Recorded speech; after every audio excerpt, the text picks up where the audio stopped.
All right, guys, chapter 12. After Daddy left, I was hurting something terrible. Like every single part of me was cut and torn up, but my heart hurt the most. I couldn't do anything except curl up like a ball on the floor of the barn and lie there, crying. The kind of tears that burn your eyes and the sort of sobs that make your chest ache so that you're sure it's going to bust open. And when the sobs finally ran out, the tears kept coming. So I lay there with my mouth wide open, but I hardly made a sound, just air going into me and a heavy wind full of sorrow coming out. But as I cried, my heart was being transformed. It was getting smaller and smaller in my chest and hardening up like a rock. The smaller and harder my heart got, the less I cried, until finally I stopped completely. By the time I was finished, my heart was a sharp black stone that was small enough to fit in the palm of my hand. It was so hard, nobody could break it, and so sharp, it would hurt anybody who touched it. Do you think that's a good way for her to feel about how her heart is? Okay, I stayed there, staring ahead at nothing, with just about nothing left inside of me for quite a bit. And then my new heart came up with a resolution. Because when your heart changes, you change, and you have to make new plans. This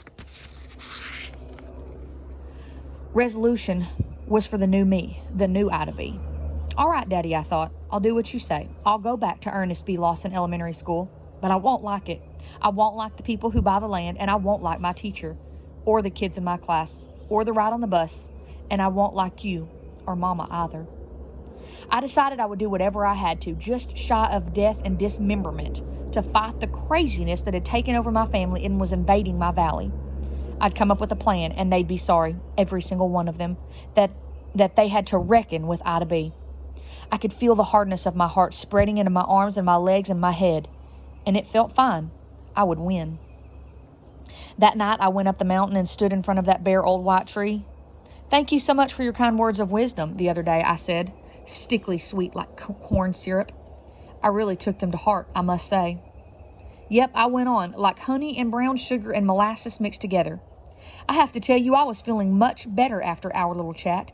I even expected great and wonderful things, thanks to your reassurance. I stood there smiling for a minute, giving that tree a chance to believe what I was saying. Then I yelled, "You stupid old tree," and I kicked its trunk as hard as I could, so my foot ached something fierce. But I didn't even whimper. I limped back down the mountain and went to bed without saying goodnight to anyone. And that was the end of me listening to anybody or anything other than myself and my new heart for a long time. Whew, so Ida B seems very upset with the entire world right now. And on one hand, you can understand it.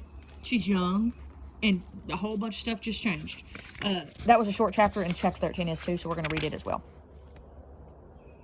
Things happened pretty fast after that.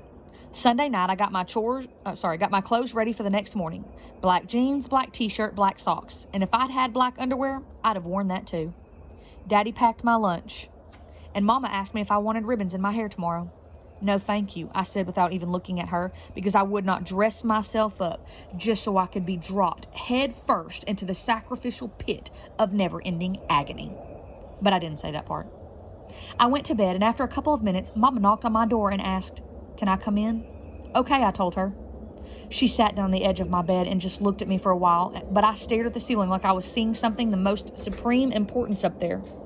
Seeing something of the most supreme importance up there. She leaned over, put her hand on my head, and started running her fingers down my hair. I decided I was not going to enjoy that particular feeling at that particular time. My heart distracted me by reminding me over and over again. She broke her promise. She agreed with Daddy. They're sending you back. And that did the trick. Pretty soon, I felt a plunk, plunk, plunk on my pajama top, and there was a wet spot in the middle of my chest. I looked at Mama, and she had big tears rolling down her cheeks and onto me. "I'm sorry, Ida B," she said. And in spite of my rock-hard heart and its resolution, I felt a lump of sadness coming up from my chest into my throat. Somehow a whole flood of tears had snuck back into my head while my new heart was preoccupied, and they were pushing at the back of my eyes. I was done crying, though, especially in front of Mama and Daddy. My new heart told the sadness and the tears, "No, you cannot come out. Go back to where you came from." But sadness is a powerful foe. Maybe harder to keep down than happiness, and it was a struggle. My throat ached, and my eyes felt like they might explode. But I just kept telling it, no, no, no. And eventually, I could feel it retreating, little by little. And I will admit that even though I decided not to like Mama anymore, it was hard seeing her sadness.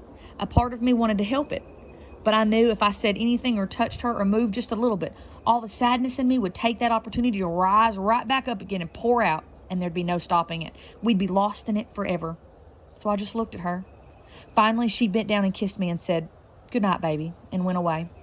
Whew, that's a tough thing right now. Everybody's in a tough spot in this story. So we're going to see what happens next with chapter 14, but not today. You got to wait for it. Bye, guys.